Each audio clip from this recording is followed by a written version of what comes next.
Hi, congratulations on your new RV. We're really excited for you. Please make sure before you're signing that you bring the following items with you.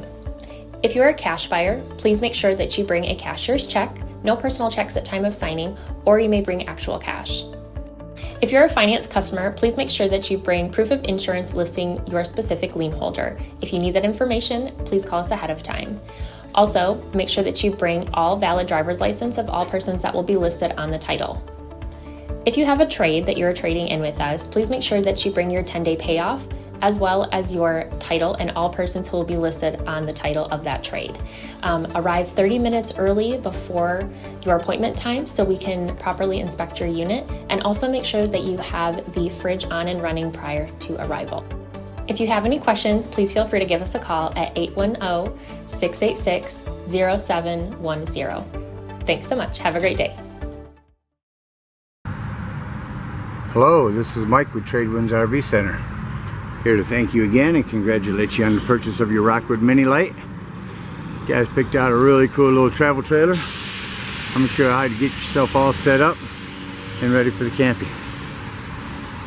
First thing you're going to do when you arrive at the campsite, unhook, check your battery connections. A lot of times these battery connections can wiggle loose over time. If you haven't checked them in a while, make sure you've got power. Once you've got power, you're going to come to the front to your power tongue jack. There's a docking light. Bring your unit up, bring your unit down. Fairly self-explanatory. Once you have your unit level,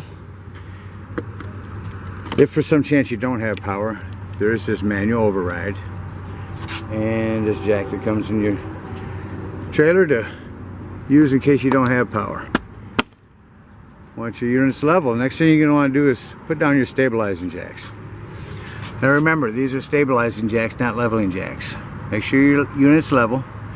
Throw you down some jack pads. I highly recommend them because a lot of times you get on hot blacktop in some of these parks and it'll tend to put some blacktop on your jacks because they eat right down into it. So put you some jack pads down. Use the crank that comes with the unit. Manually run it down. Right will run it down. Again, you're only going to want to run this down until it's taut. You don't want to lift the unit at all, just make sure it's nice and tight.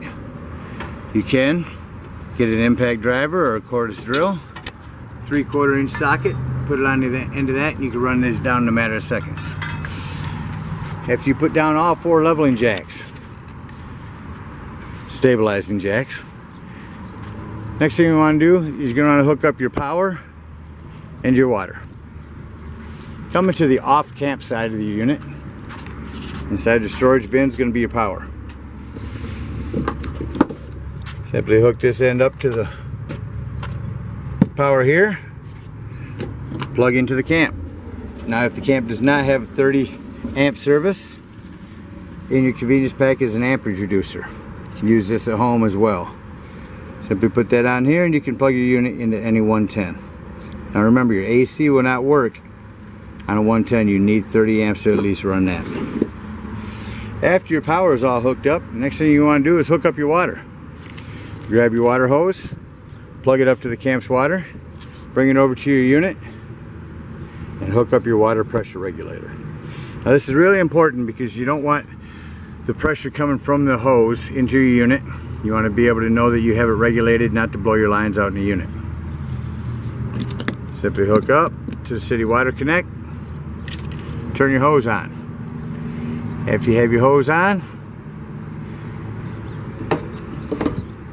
of course this plug is going to go in first in your hot water heater. Come to your pressure release valve. You're going to want to pull on this, release the air until some water is coming out. Once water is coming out, you know that your unit is full of water. If you get somewhere and they do not have city water connect, there's a potable water connection. Come back up to the front of your unit. Potable water. Most parks, if they don't have a city water connect, they at least have a hose at their dump station. Go ahead and fill this up with water.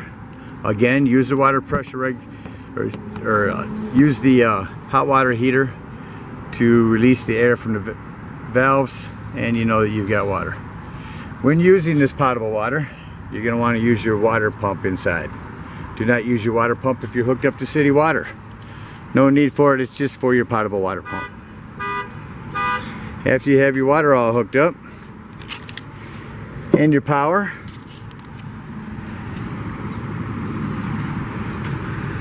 you're all set to camp. Let's talk about a couple other things on your trailer. We talk about the black tank flush when we leave the park. You do have an outdoor kitchen. Highly recommend getting a cover for your spare tire. Nothing worse than having a blowout and find out your spare tire is all dry rotted. To the front of the unit, TV mount, outdoor speakers and hood vent. This is the back of your fridge. 110 and cable in case you want to hook your TV up out here. A quick connect LP. A lip for your grill. Your heat release from the unit. Storage. This is prepped for solar. If you do get a solar panel, you can hook it up right here and trickle charge your batteries. Let's go back to the front of the unit. Let's talk about your propane regulator. Fairly simple. If you point it that way, it's using this tank. Point it that way, it's using that tank. Then here's another docking light. About covers outside for now. Let's take a look inside your unit.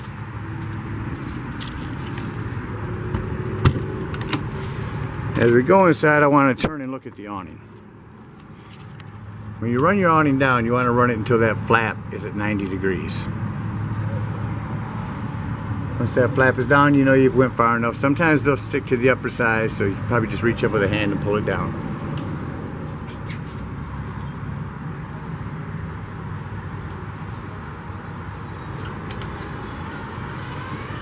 On the control panel, simply push the button. Run your awning in.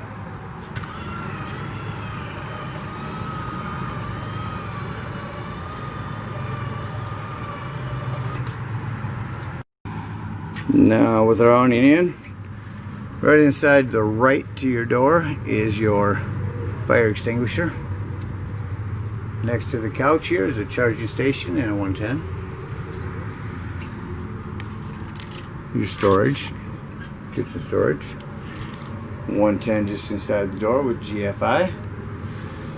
This is a heat duct. And your control panel. These are to check your levels. Your gray tank, your black tank, your fresh tank, your battery. This is your water pump. Again, turn this on if you're using potable water. Water heater, turn it on if you're using gas. Turn this one on if you're going electricity. Tank heater, this is just an option if someone had chose to get heating pads on their tanks. Interior lighting, porch lighting, a scare light, that's the big bright one right outside your door. Your slide in and out, and your awning in and out. Coming around here to your stove. You will have to light this with a lighter. Simply turn your gas on to light, use a lighter, and you are all set. This glass here makes an excellent backsplash. Tons of storage underneath your fridge. Let's talk about this access panel. Breaker box fuses. Looks like you got a bunch of 15s, a couple 14s in there, or a couple of 40s. I highly recommend that you take a handful of fuses and have them with you on the way. Next, safety alert. This is your carbon monoxide detector. Remember, this is running on 12 volt, so whenever your battery is plugged in, it's running off your battery. If you're unplugged from power, it's running off your battery. This is constantly running off your battery. So if you're not going to be in the trailer for the day and you think you're going to be gone for several hours, I highly recommend unhooking one of your battery posts so this doesn't run your battery down while you're gone. Coming back to your fridge. At the top of your fridge, on and off button, set to auto. Once on auto, it is running off power once you plug in. When you unplug, it goes to gas. Or you can bring this button, release it, and now you're running on gas. Set it back to auto, shut it off. Thermostat. This will control your heat and your air and your fans.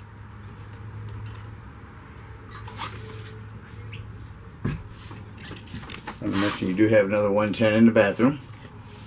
Heat duct. That towel is a gift from me. 110s at the bunks. Your Furion sound system, which we have tested, and you remember it has indoor-outdoor speakers. More storage under your bed. We already discussed how to bring this table down. And again, a reminder on the Murphy bed. Simply lift and fold. Release.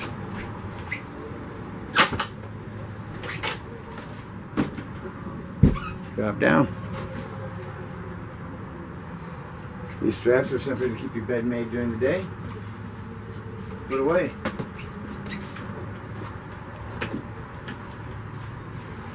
Lift. Lock. Fold. 3-step process. Now, we're done camping for the week. We have all the slides closed. Units all ready. We're heading to the front of the camp. We head to the dump station. At the dump station, you're going to want to pull up and pull out your sewage hose, which comes in your convenience pack. Simply hook the sewage hose up to here, hook the other end up to their sewage dump, your waste dump. Pull this black handle. Once you pull that black handle, all of your waste is going to dump. Once it sounds like you no longer have anything in there, you're going to want to come around to the back of the trailer. Next to your shower is a black tank flush. Again, use your water pressure regulator. Hook up a hose and run that for a couple minutes. What that's going to do is it's going to run a sprayer around the inside of your black tank and spray all that gunk out of there. A couple minutes of that. Unhook your hose, come back over, and then close your black. Remember to keep this open while you're running your black tank flush. After you have that done, go to the other end and pull your gray handle. The gray handle is going to be all of your sinks and showers, all of your gray water they call it. That is going to clean out your sewage hose for you too. Once you have your sewage all dumped, your gray tanks all dumped, simply store that sewage hose right in here where it's not going to stink up your unit. Again, I want to thank you guys for the purchase of this trailer. Congratulate you on a really nice trailer. As we like to say here at TradeWinds, thank you again and happy camping.